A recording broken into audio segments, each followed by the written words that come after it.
오늘 우리에게 주신 하나님의 말씀 시편 50편 말씀을 저와 여러분이 함께 봉독하겠습니다.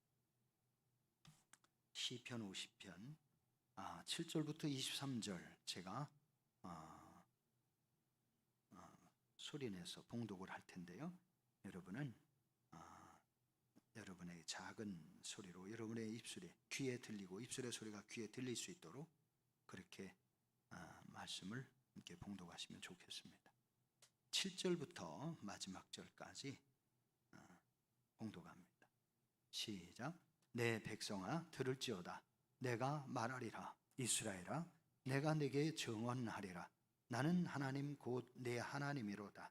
나는 네 재물 때문에 너를 책망하지 아니하리니 네 번제가 항상 내 앞에 있음이로다.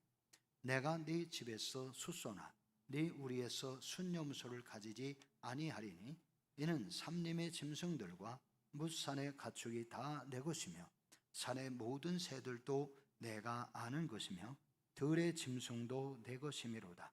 내가 가령 주려도 내게 이르지 아니할 것은 세계와 거기 충만한 것이 내 것이미로다. 내가 숫소의 고기를 먹으며 염소의 피를 마시겠느냐.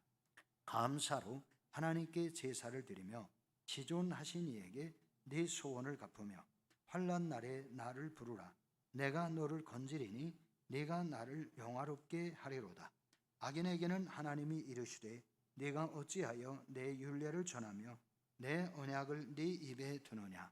네가 교훈을 미워하고 내 말을 네 뒤로 던지며 도둑을 본즉 그와 연합하고 간음하는 자들과 동료가 되며 네 입을 악에게 내어주고 네 혀로 거짓을 꾸미며 앉아서 네 형제를 공박하며 네 어머니의 아들을 비방하는도다. 네가 이 일을 행하여도 내가 잠잠하였더니 네가 나를 너와 같은 줄로 생각하였도다. 그러나 내가 너를 책망하여 네 죄를 네 눈앞에 낱낱이 드러내리라 하시는도다. 하나님을 잊어버린 너희여 이제 이를 생각하라. 그렇지 아니하면 내가 너희를 찢으리니 건질 자 없으리라. 감사로 제사를 드리는 자가 나를 영화롭게 하나니 그의 행위를 옳게 하는 자에게 내가 하나님의 구원을 보이리라. 아멘. 찬송가 429장 찬양드립니다. 세상 모든 풍파노를 흔들어 약한 마음 낙심하게 될 때에 내려주신 주의 복을 세어라. 주의 크신 복을 내가 알리라. 받은 복을 세워 보아라. 크신 복을 내가 알리라. 받은 복을 세워 보아라. 주의 크신 복을 내가 알리라.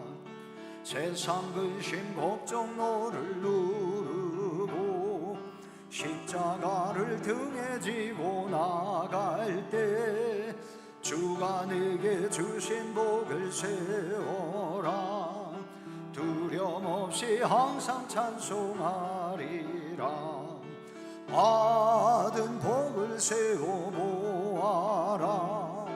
크신 복을 내가 알리라. 받은 복을 세워 보아라. 주의 크신 복을 내가 알리라. 세상 권세 너희의 앞길 막을 때 주만 믿고 낙심하지 말아라. 전사들이 너를 보호하리니 염려 없이 앞만 보고 나가라. 받은 복을 세워 보아라. 크신 복을 내가 알리라.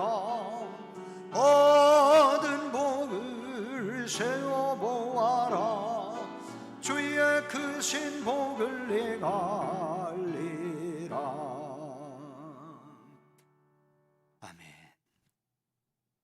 어느 여인이 목사님을 찾아와서 상담을 청했습니다.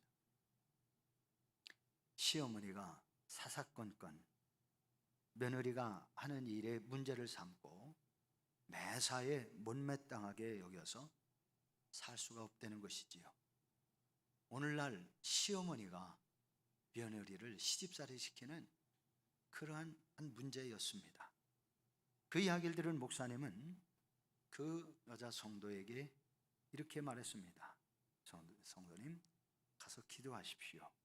그리고 하나님이 해결해 주실 것에 대한 기대감을 가지고 그렇게 믿음으로 사십시오 라고 권면했습니다. 한동안 지난 후에 그 여자 성도가 다시 찾아왔습니다. 목사님, 말씀대로 제가 기도했는데요, 더 힘들어졌어요. 그래서 목사님이 질문했습니다. 어떻게 기도하셨는데 그래요? 그랬더니 그 못된 시어머니 마음을 뜯어 고쳐달라고 기도했지요. 못된 시어머니의 마음을 뜯어 고쳐달라고 기도했지요. 그랬더니 목사님이 아닙니다. 그거는 기도가 아니라 하나님께 정죄하는 것이고,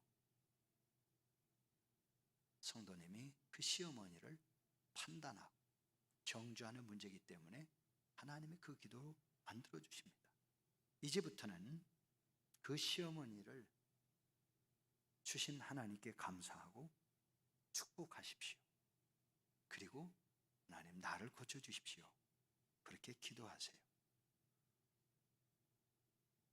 그 여자 성도님이 근심하며 돌아갔습니다. 어떻게 되었을까요? 처음에는 어려웠지만 나중에는 그 시어머니가 며느리를 따라 교회로 나왔고, 그 시어머니와 며느리 사이가 엄청 좋아졌다고 합니다.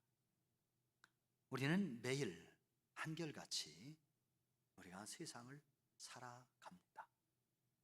매 순간 감사하며 살 수도 있지만 매 순간 불평하며 살 수도 있어요. 세상에서 우리가 불평거리를 찾으면 끝이 없고 끝없이 불평하며 사는 사람이 될 수밖에 없습니다. 그러나 감사의 문제들, 감사거리를 찾아가면서 살면 감사의 사람이 되는 것이고, 불평하던 사람이 감사하며 살면 그 삶의 모습을 보면서 하나님을 몰랐던 사람들이 저 사람 예수 믿더니 진짜 예수쟁이 됐구나, 그러면서 자기도 닮아가고 싶다고 말하게 될 것입니다. 바울 사도 목사님을 통해서 하나님께서 마지막 시대를 예언하게 하신 말씀에 나오는데, 디모데후서 3장 1절로 2절의 말씀에 보면, 내가 이것을 알라, 말세에 고통하는 때가 이르니 사람들은 자기를 사랑하며 돈을 사랑하며 자긍하며 교만하며 배반하며 부모를 거역하며 감사치 아니하며 거룩하지 아니하며, 이런 말씀들이 있어요. 이 말씀을 과거에 제가 여러분들에게 말씀을 설교로 한번 말씀을 드린 적도 있는 것으로 생각이 납니다. 이 마지막 시대에 바로 우리가 살고 있는 이 시대가 바로 이러한 시대가 아닌가 하는 생각이 들어요. 그러니까 약 2000년 전에 하나님은 바울 사도를 통하여 우리가 살고 있는 이 시대에 대하여 예언을 하면서 우리가 이러한 자리에서 돌이켜라 라고, 돌아서라, 잘못된 행동이니까, 잘못된 신앙이니까, 잘못된 삶이니까 돌아서라고 말씀을 하시는 것이, 우리가 살고 있는 이 시대가 사람들이 감사할 줄 모르는 시대, 은혜를 받고도 은혜를 입고도 그 은혜에 대하여 보답할 마음, 감사할 마음이 조금도 없는 그러한 시대를 우리가 살아가고 있다는 사실이에요. 어떤 측면에서는 이 시대를 보면 사람들이 뭐라고 하느냐, 사람을 믿을 수 없는 시대라, 그런 얘기를 합니다. 심지어는 믿지 못할 게 목사다 하는 얘기도 서슴없이 하는 시대가 되어버렸어요. 여러분, 무엇이 문제입니까? 성도가 성도를 못 믿고 성도가 목사를 못 믿고 세상 사람들이 목사를 못 믿고 성도를 못 믿습니다. 제가 어렸을 때만 해도 회사에 이력서를 내고 취직을 하라고 할 때 거기 종교, 저는 기독교 신앙입니다. 어렸을 때부터 자랐던 내용을 간단하게 거기다 어필을 하면 사람들이요, 교회 다닌다고요? 그러면서요 좀 새롭게 보는 시대가 있었어요. 그런데 지금은 은행에 가서, 제가 대전에서도 개척할 때에 돈을 대출 받으려고 그러니까 은행장이 뭐라고 하는지 아세요? 제일 믿기 어려운 사람이 목사님이래. 그때 당시 그랬습니다. 그래서 목사님의 아들 은행장한테 가서 제가 돈을 빌렸어요. 농협에 가니까요, 제일 믿기 어려운 게 목사래요. 그래서 그 은행장은 주택은행장이었는데 주택은행 지점장한테 갔어요. 목사님 아들이었어요. 그래서 그분한테 갔더니 참 믿기 어려운 게 목사라고 하지만 그래도 목사님 믿어야지 어떡합니까? 근데 그때 IMF 때라서 은행 금리를 11%가 넘게 얻었어요. 11%가 1억을 얻으면 1년 이자가 1,100만 원이 넘는 거예요. 여러분, 대단히 비싼 이자를 얻어가면서 개척을 했는데 하나님은 저로 하여금 한 번도 그 이자를 연체하거나 그것을 내지 못해서 제가 차압을 당했거나 그러질 않게 하시고 하나님이 저의 신용을 1등급까지 올려주셨어요. 지금도 저의 신용, 은행 신용은 1등급입니다. 하나님께서는 하나님의 자녀들에게 놀라우신 은혜를 베풀어 주십니다. 마지막 때가 되면 사람들이 배반하고 감사하지 아니할 것이라고 말하지만 하나님을 믿는 사람들은 어떠해야 되는가? 감사를 잃어버리면 안 된다는 거예요. 서로 불평하면 서로 간에 다툼과 분쟁만 일어납니다.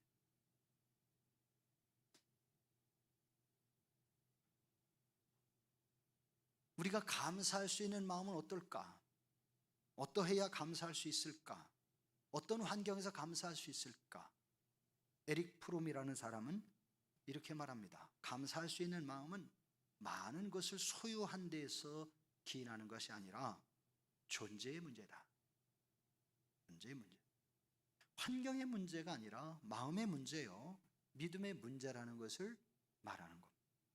사람들은 어리석어서 환경이 좋아지면 감사한 마음이 저절로 일어날 것으로 생각을 합니다. 그렇지요? 조금만 좋아지면 막 좋아해요. 월세 살던 사람이 뭐라고 하느냐면, 아이고 내가 전세만 살아도 내게 소원이 그 이상 소원이 없었다. 그러다 월세 살던 사람이 전세로 가는데 조금 지나면 아이고 집을 사야지, 이거 전세 가지고도 안 되겠어. 그러다 내가 조그만 거 10여 평 집 한 채만 있어도 내가 감지덕지 하겠다. 그러다가 집이 생겼는데요, 10여 채가 아니라 그때는 20평 30평짜리. 아이고 누구네처럼 당신은 누구네만큼 이렇게 돈도 못 벌고 누구 아버지만큼 돈도 못 벌어가지고 우리가 이게 뭐냐고 또 아파트촌에 가가지고 또 불평하는 살아요. 환경이 좋아지는 감사는요 며칠이 안 갑니다. 형편이 좋아졌다고 감사하는 마음이 늘 형편이 좋아지는 게 아니거든요. 그래서 천석군도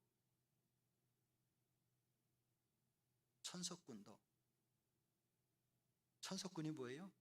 추수를 천석이나 한 부자를 말하죠. 부자도 불평하고 어렵고 힘든 일은 언제나 일어날 수 있다는 거예요.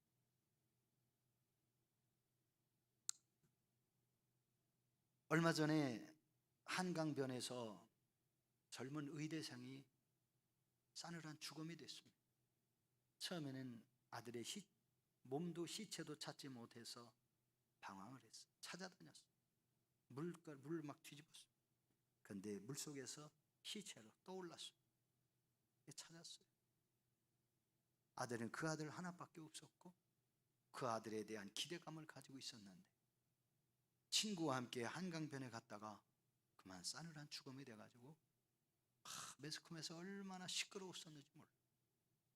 함께 나갔던 친구는 갑자기 피의자 신분으로 검사를 받고 그가 죽인 거 아니냐 별의별 의문이 많았고, 그런데 결국 재판에서는 그 학생이 친구를 죽인 것은 혐의를 잡을 수 없다, 무혐의다, 그렇게 나오니까 더 별 의문점들이 많은 이야기들이 많았어요. 사랑하는 성도 여러분, 사람들이 자신의 그 환경 좋아지는 문제, 이런 것 때문에 감사하기도 하고 감사를 잃어버리기도 하고 원망하기도 하고 불평하기도 하고, 그 아들이 의대를 갔을 때의 아버지는 엄청 기뻐했는데 하루아침에 싸늘한 시체가 되니 그 아버지는 뭐라고 하느냐? 당신의 소망이 다 무너졌다는 거예요. 이제는 무슨 재미로 살겠냐 하는 얘기를 하다. 인생에 이제는 낙을 어디에다 기대할 수 있는 즐거움이 없다는 거예요.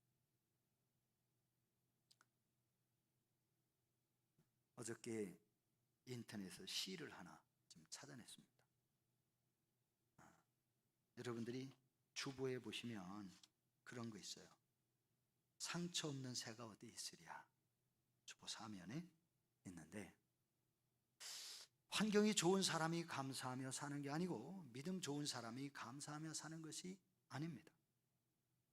여러분의 마음속에서 감사를 잃어버린 사람이라면 감사를 잃어버렸기 때문에 불평이 나올 수밖에 없습니다. 여러분의 환경이나 여건이 나빠서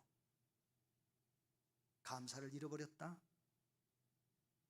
또 그것 때문에 믿음을 잃어버렸다? 그렇죠. 환경이 어려워지니까 믿음을 잃어버렸기 때문일 수도 있어요. 우리는 하나님 앞에 감사할 수 있는 여건을 달라고 기도하기 전에 감사할 수 있는 믿음을 달라고 기도하는 사람이 되어야 합니다. 감사할 수 있는 인격은 성숙한 인격이요, 감사할 수 있는 마음은 지혜로운 마음입니다. 그 옛날 제자들이 주님께 기도를 가르쳐 달라고 요구했던 것처럼 오늘 우리는 주여 우리에게 감사할 수 있는 지혜를 주시옵소서. 예수님은 33년 한평생을 살아가면서 아버지가 일찍 돌아가셨고 일찍부터 가정의 생계를 책임져야 했던 그러한 삶을 살았다고 합니다. 그 당시에 랍비가 공부하는 학교도 다니지도 못했고 예수님 어린 나이에서부터 목수일을 하기도 했고 가정의 생계를 책임지다가 30세가 되어서 이제 사역을 하는데, 예수님의 사역을 보면 언제나 하나님 앞에 감사하는 그러한 삶이었음을 성경은 우리에게 증거합니다. 그래서 성경에 보면 하늘을 우러러 감사했다는 말이 여러 차례 나와죠. 하늘을 우러러 감사합니다.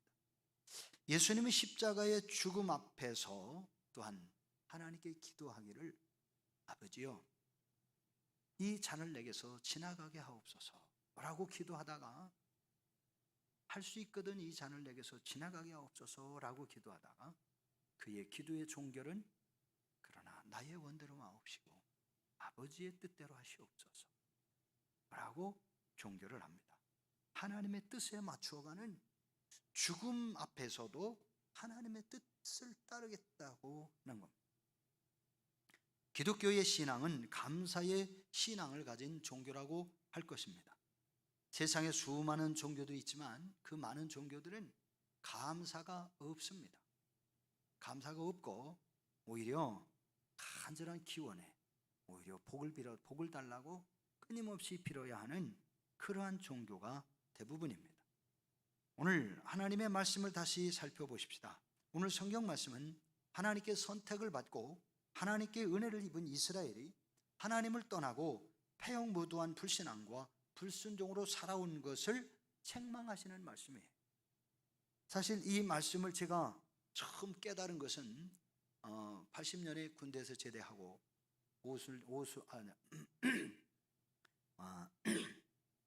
오살리 금식기도원에서 20일 금식기도 하던 중에 하나님께서 시편 50편 말씀을 두 번째로 주신 거예요. 생생한 음성으로 시편 50편을 읽으라고 제게 말씀을 하셨어요. 그래서 시편 50편을 읽고 제가 1편부터 쭉 읽으면서 제가 하나님이 저를 부르셨다는 확신을 갖게 되었고, 그리고 고난 중에서도 신학을 포기하지 않고 끝까지 신학을 하기 위해서 몸부림쳤습니다. 그런데 그 말씀을 읽으면서 깨달은 게 뭐냐? 하나님을 떠나고 패역무도한 이 백성들을 하나님께 감사하는 신앙으로 키워야 한다는 사실을, 하나님께 감사하는 신앙으로 만들어야 된다는 사실을 제게 사명으로 주셨다는 생각을 하게 된 거예요. 오늘 이 자리에 계신 우리 성도님들, 하나님의 은혜를 입은 이스라엘이 어떻게 패역무도한 배신자들이 될 수 있습니까? 그런데 오늘 성경을 보면 하나님께 놀라운 은혜를 입었고 하나님께 번제도 제사도 잘 드렸어요. 그래서 하나님이 그들이 드린 제사로 인해서는 책망하지 않겠다는 거예요. 그러나 그들이 하나님께 진정한 감사를 잃어버리고 말았습니다. 하나님의 은혜를 입은 그들이 어떻게 패역무도한 불신앙과 불순종으로 살 수 있었을까? 감사를 잃어버렸기 때문에 감사를 잃어버렸어요. 감사가 없는 신앙을 하나님이 책망합니다. 우리가 하나님께 기도할 수 있지요. 헌금도 할 수 있습니다. 찬송도 할 수 있어요. 그러나 감사가 없는 기도, 감사가 담겨져 있지 않은 찬양, 감사가 담겨 있지 않은 헌금, 이런 것은 결국 하나님을 기쁘시게 할 수 없다는 것이에요. 오늘 성경 시편 50편은 이스라엘에서 하나님을 찬양하면서 찬양단을 지휘했던 아삽이라는 사람의 입술을 통해서 하나님이 이 시편을 기록하게 하셨고 백성들에게 가르치도록 하셨습니다. 아삽은 찬양의 은사뿐만 아니라 자기가 살고 있는 그 시대의 상황을 믿음의 눈, 영적인 눈으로 바라볼 수 있었다는 사실이에요. 그리고 아삽이 살고 있는 그 시대의 이스라엘 백성들 영적 상태는 감사를 잃어버렸어요. 감사를 잃어버렸기 때문에 이스라엘 백성들이 하나님 앞에 제사하는 그 제사는 조건이 담겨 있는 제사였어요. 하나님 앞에 번제를 드리고 하나님 앞에 화목제를 드리고 하는 이러한 모든 제사 행위들이 목적을 가진 것이었어요. 복을 받기 위한 것이었습니다. 내가 하나님 앞에 이렇게 하나님을 감동시키는 제사를 드렸으니, 그러니까 제사를 드릴 때 아주 뻑적지근하게 드린 거라 생각할 수 있겠습니다. 누구든지 보면 감동할 수밖에 없는 제사를 드렸다는 것이에요. 그래서 하나님은 그들의 제사로 인하여 하나님이 책망하시지 않겠다는 거예요. 그러나 그 감사 속에 그 제사 속에 감사가 담겨 있지 아니하고 목적이 담겨 있는 제사에 지나지 않았다 하는 것입니다. 그러니까 이 하나님을 자기들이 이용하기 위해서 하나님 앞에 제사를 드린 거예요. 이용하기 위해서 제사를 드렸다면 뇌물이라고 볼 수밖에 없습니다. 다른 사람들에게 마음을 사기 위하여 돈을 지불하면 뇌물이라고. 오늘 이스라엘 백성들은 제사를 통해 이미 하나님과 언약을 맺은 백성이었습니다. 언약이라고 하는 이야기는 창세기의 말씀에 보면 아브라함이 소를 잡아가지고 양을 잡아가지고 둘로 쪼개놓고 그 쪼개고서 하나님과 맹세하던 그러한 맹세가 있었습니다. 그러니까 소를 잡아서 반으로 쫙 쪼개놓고 두 사람이 거기서 약속을 하는 거예요. 이거를 맹약이라고 그럽니다. 언약이라고 그럽니다. 그래서 소를 잡아서 둘로 쪼개놓고 두 사람이 거기서 약속을 하는 것은 우리가 이 약속을 지키지 않으면, 네가 지키지 않으면 내가 이 소처럼 쪼개지는 거고, 내가 약속을 지키지 않으면 내가 이 소처럼 찢어지는 것이다. 죽음을 감수하는, 나를 죽여도, 이 약속을 지키지 않으면 나를 죽여도 당연하게 내가 죽음을 맞이하겠다 하는 그런 약속이에요. 맹약입니다.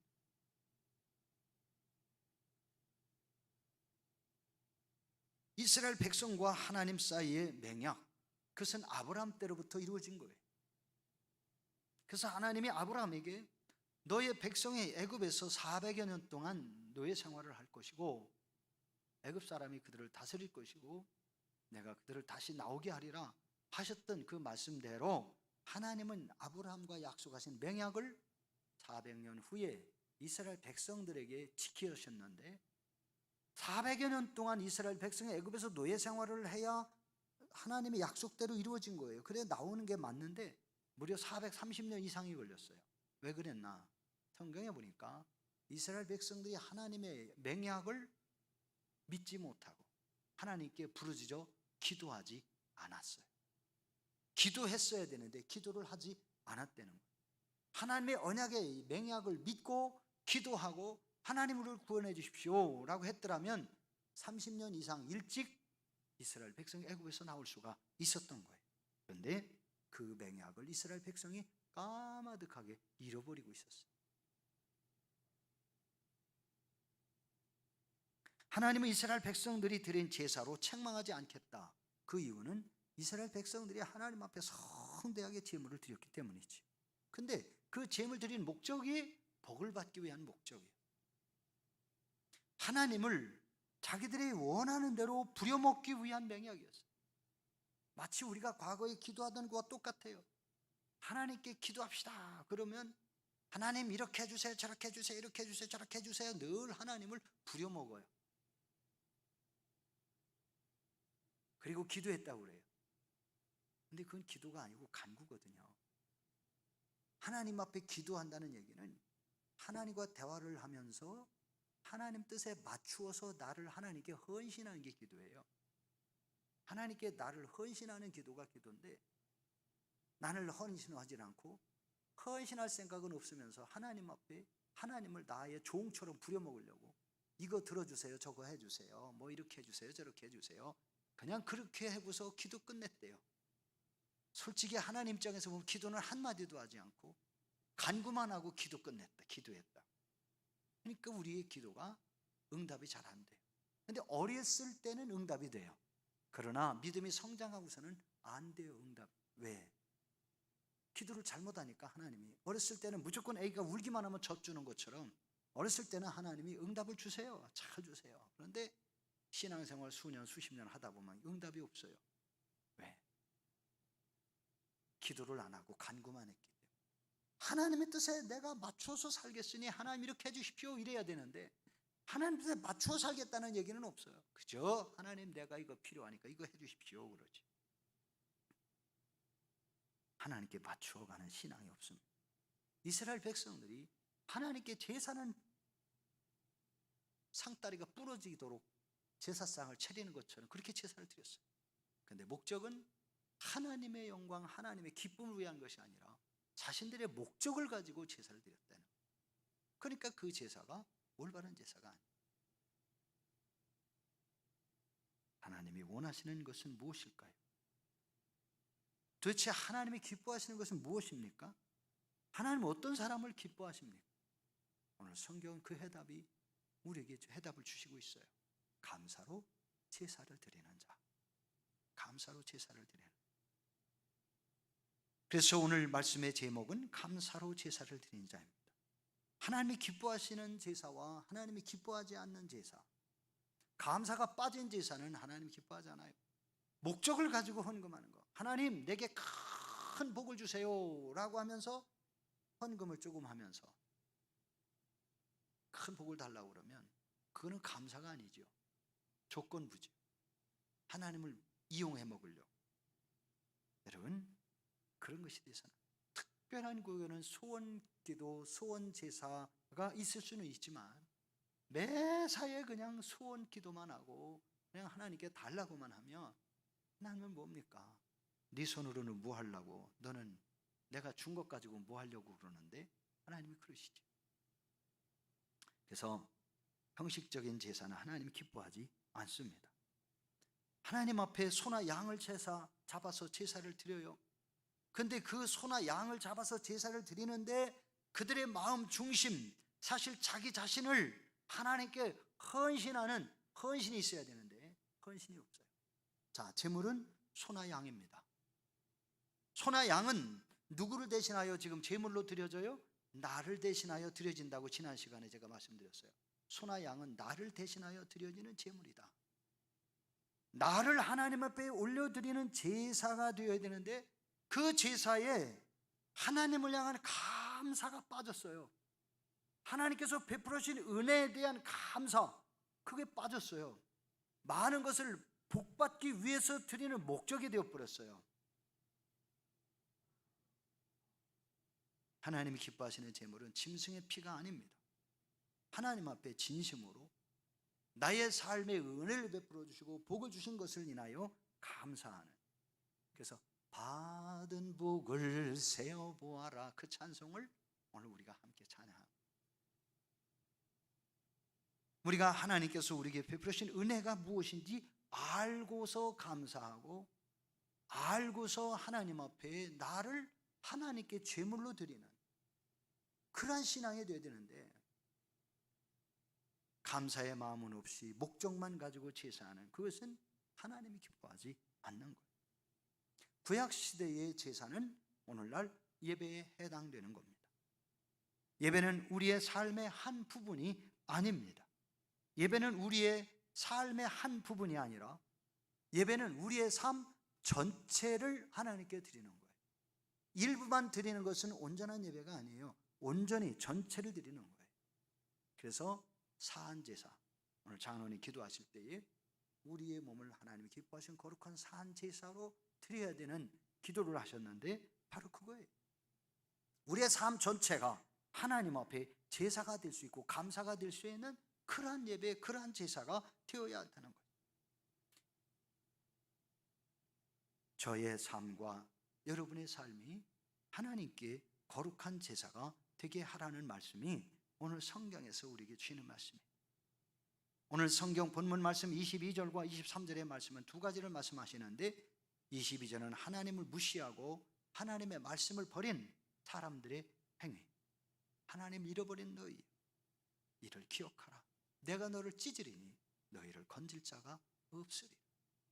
감사를 잊고 우리의 목적을 가지고 목적으로 그냥 제사를 드리고 목적으로 하는 이런 것은 찢어지는 인생이래요. 찢어지는 인생. 찢어진다는 게 뭡니까? 곡식을 심어도 기한 전에 떨어지고, 곡식이 자라다가 다 말라 죽고 타 죽고 병들어 죽고, 자식을 애지중지 키웠더니 자식이 잘 될만 하니까 하루아침에 사고로 죽고 잘못돼서 죽고. 전에 어떤 권사님을 만났습니다.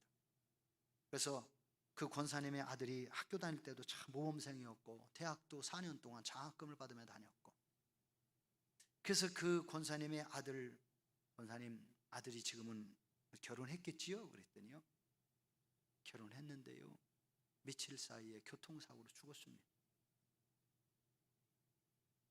아들만 죽었어요. 알고 봤더니 그 권사님이요, 예전에 감리교회 다니다가 뭐 이런저런 막 문제가 있다고 목사님과 싸우고 편을 갈라가지고 교인들을 데리고 나가서 순복음교회를 개척을 했어요. 순복음교회에서 신앙생활 하다가 목사가 또 마음이 안 든다고 목사하고 또 갈등이 생겼고, 그래서 목사가 교체됐어요. 뭐 이런 일들이, 제가 보니까요, 자기가 하나님이요.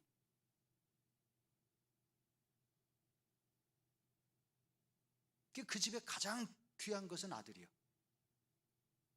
아들은 신앙생활 참 잘했어요.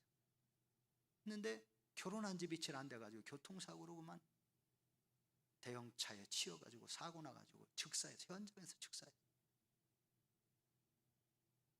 그러니까 담임 목사님이요, 온 지 얼마 안 된 목사님이 뭐라 했느냐, 권사님 회개하십시오 그랬대. 아들이 죽었다는데 그 자리에서 회개하십시오 그랬대. 그랬다고 또 시험이 들어가지고 또다시 원래 다니던 감리교회로 갔어요. 그러더니 또 목사가 마음에 안 든다고 또 다른 교회로 갔더라고. 최근에 제가 그것을 보면서 참 안타깝고 못 깨닫는 거예요.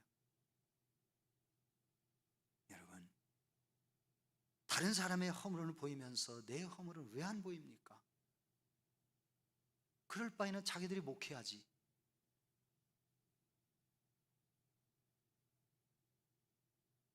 여러분, 목회도 쉬운 게 아니에요. 모든 사람 비유 맞추는 목회 못합니다. 목사는 하나님만 맞추면 되고, 목사가 여러분을 어떻게 다 맞춥니까? 다 못 맞춰요. 저는 그래서 목회하면서 지금까지 30여 년 동안 성도들의 비유를 맞추려는 목회를 포기해버렸어요. 어떤 사람은 아주 얼마나 비유를 잘 맞추는지 모르겠어요. 저는 그거 포기했어요. 그냥 하나님 앞에서만 하나님께 맞춰가지고, 여러분은 저한테 맞추고 우리 모든 성도들이 함께 하나님께 맞추고 해가려고 하면 쉬워요. 근데 성도들이 다 자기에게 맞춰달라고, 목사 쓰러져요. 여러분, 자식들 하나 낳고 둘 낳고 셋 낳는 것도 힘들다고 하면서 목사는 수십 명, 많게는 수백 명, 수천 명을 데리고 목회를 하는데 어떻게 성도들을 맞춰줍니까? 여러분, 하나님의 은혜 속에 여러분이 맞춰갈 수 있기를 주의 이름으로 축복합니다. 감사의 조건을 찾아요. 허물을 들추기 시작하면 한이 없어요. 감사의 문제, 감사할 일을 하나님께도 찾고 이웃들과도 감사할 일을 찾아야 돼요. 그래서 감사로 제사를 드리는 사람, 감사로 하나님께 제물을 바치는 사람, 감사로 자신의 인생을 하나님께 맡겨드리는 사람, 이런 사람을 하나님은 사랑하신다는 거예요. 하나님 이런 사람을 환난에서 건져주신다는 거예요. 반대로 말하면 감사를 잃어버린 사람은 하나님을 슬프게 한다는 것이죠. 하나님을 아프게 한다는 거예요. 감사를 잃어버리면 이웃을 아프게 합니다. 감사를 잃어버리면 가정도 불행해지고, 감사를 잃어버리면 부모와 자식 간에도 원수가 되고, 감사를 잃어버리면 부부 간에도 원수 척집니다.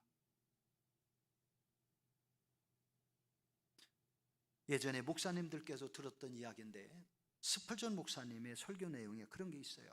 하나님은 촛불을 보고 감사하는 자에게 전등을 주시고, 전등불을 보고 감사하는 자에게 달빛을 주시고, 달빛을 보고 감사하는 자에게 햇빛을 주시고, 햇빛을 보고 감사하는 자에게 영원한 영생의 빛을 주신다. 스펄전 목사님 얘기입니다. 그 설교죠. 감사하는 마음속에 언제나 불행을 행복으로 바꾸는 기적이 일어나게 되어 있습니다. 불평을 하는 사람들의 인생에는 감사가 사라지고 하나님의 은혜도 사라집니다. 그래서 우리 하나님 있는 성도들의 삶의 신앙의 생각이 바뀌어진 증거는 뭐냐? 그 사람의 입술에서 감사의 말이 자꾸 나오느냐, 아니면 불평의 말이 자꾸 나오느냐, 그거에 따라서 우리가 이 사람이 어떻게 바뀌었느냐, 좋은 모습으로 바뀌었느냐, 안 좋은 모습으로 바뀌었느냐, 하나님의 은혜 속에 사느냐, 하나님을 떠났느냐 하는 것이 그 입술에서 나오는 말에서부터 볼 수 있어요. 근데 많은 사람들이 불평하고 원망하고 이상한 말을 하는 사람들의 말에 속아가지고요, 같이 감사를 잃어버리고, 같이 은혜를 잃어버리고, 같이 원망하고, 같이 다투고 분쟁이 일어나는 그러한 일들이 교회 안에서 종종 일어나요. 여러분 옆에 있는 사람들에게서 불평이 나오걸랑 한마디로 쫓아버리세요. 사탄아 물러가라. 너는 나를 넘어지게 하는 자로다.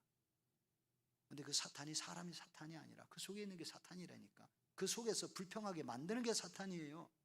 불평하게 만드는 거, 거짓말하게 만드는 거, 사람을 이간시키게 만드는 거, 사람을 불행하게 자꾸 안 좋은 말을 하게 하는 거, 그게 다 사탄이 하는 짓이에요.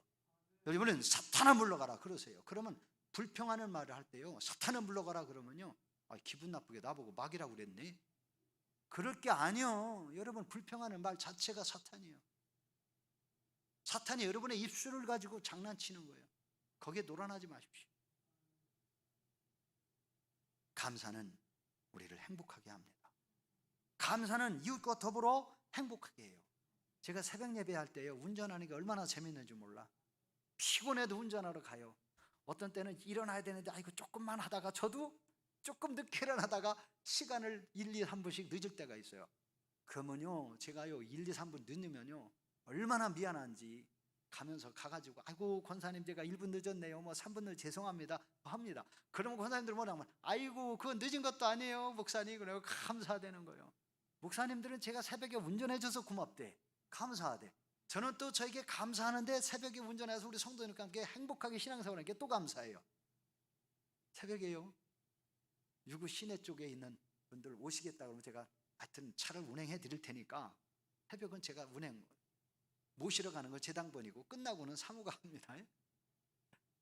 담임 목사가 하니까 전도사 자기도 해야지 어떡할게요. 그래서 모시러는 제가 가고 끝나고는 유정화 사무가 갑니다. 유구 시내랑 제가 하여튼 운행을 해드릴게요. 농기 박 권사님이라도 오시겠다면 제가 운행을 해드릴게요. 오신다면 갈게요. 하여튼 여러분, 우리가 하나님의 은혜 가운데서 감사의 조건을 찾으면요 얼마나 감사한지 몰라요. 감사 속에 감사가 싹이 트고 감사가 서로가 즐겁게 해주고 신앙생활을 즐겁게 해주는 거예요.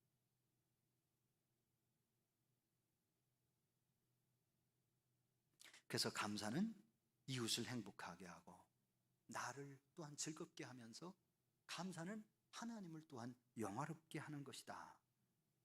사랑하는 성도 여러분, 제가 이 시간 여러분에게 한번 질문 드릴게요. 여러분의 입술에서는 감사가 많이 나옵니까? 아니면 불평이 많이 나옵니까? 감사가 많이 나오면 감사의 사람이고 불평이 많이 나오면 불평의 사람이에요. 여러분, 감사가 많이 나올 수 있기를 주의 이름으로 축복합니다. 아이고 안 믿는 우리 신랑 때문에요 내가 이 감사를 다 잊어버려요. 여러분, 신랑을 위해서 기도하는 게 아니라 신랑을 축복하고 여러분 자신을 바꿔달라고 기도해야 돼요. 감사하십시오. 가르치려고 하지 말고 명령하려고 하지 말고 감사하십시오. 매사에 감사하면 여러분 그것이 여러분에게 은혜가 되고 축복이 되고 복이 되고, 감사를 이제부터랑 매사에 감사하며 살기를 주님으로 축복합니다. 그러면요 여러분의 남편들이 교회 안 나올 수가 없어. 조금만 뭐 하면 어쩌고 저쩌고 가르치려고 그러니까 내가 너 보고서 내가 교회를 안 갈란다 그럽니다. 그런데 매사에 아이고 난 당신이 있어서 너무 좋아, 너무 감사해. 아이고 당신이 함께 밥 먹어줘서 너무 고맙고 감사해. 뭘 밥하느라고 짜증내고 반찬하기 힘들다고 불평이나 하고 그러지 마세요. 당신이 있어서 내가 반찬 한 가지를 더 하니까 나도 반찬 맛있는 거 먹을 수 있어서 감사하다고 하면 될 거 아니에요. 남편 없이 혼자 하면 여러분 반찬 제대로 만들어 드십니까? 잘 안 만들어 드시죠? 대충 때우시잖아요, 그죠?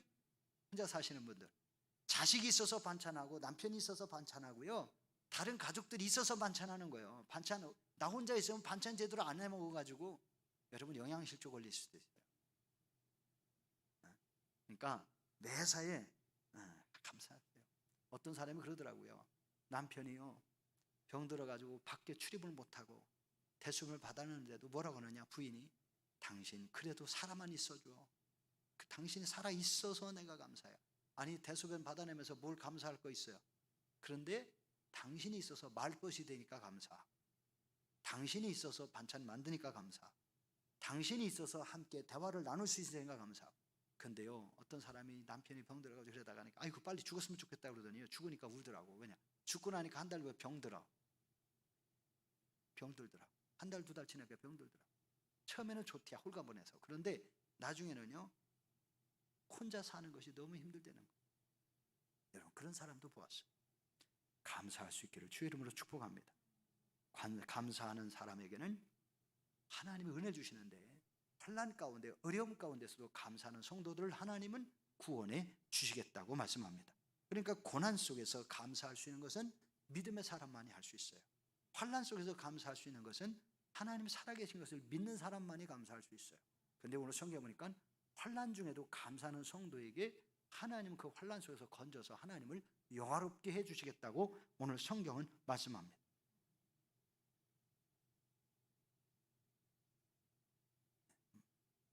마지막 말씀을 드리겠습니다. 사랑하는 성도 여러분, 우리의 감사는 환경 때문에, 조건 때문에 감사하지 말고 하나님께서 베푸시는 은혜를 따라 지금까지 나에게 베푸시는 은혜, 가족들이 함께 살 수 있고 또한 가족들이 있어서 감사, 대화를 나눌 수 있는 사람이 있어서 감사.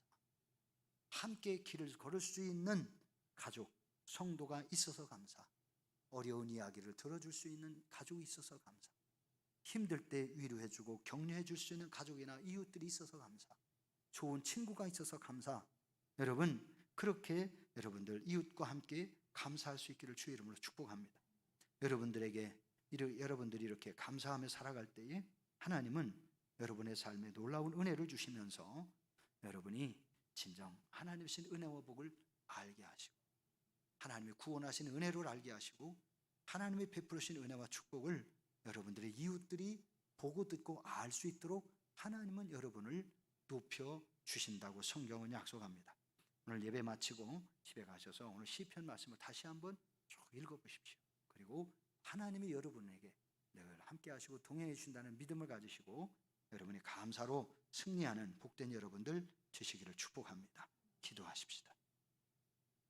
하나님, 오늘 우리에게 어떤 환경이 있든지 감사할 수 있고 하나님이 나에게 베푸신 은혜를 생각하며 감사할 수 있는 하나님의 자녀로 살게 하시고 가족과 이웃들이 있어서 감사할 수 있는 그러한 삶을 살아가게 하시고 이웃들의 허물, 가족들의 허물을 보면서 불평하고 원망하고 다투었던 생활을 버리게 하시고 이제는 오히려 축복하며 감사하며 하나님의 은혜 가운데서 하나님 주신 은혜와 사랑을 나누는 가운데 가족들이 구원받고 이웃들이 구원받게 해 주시옵소서.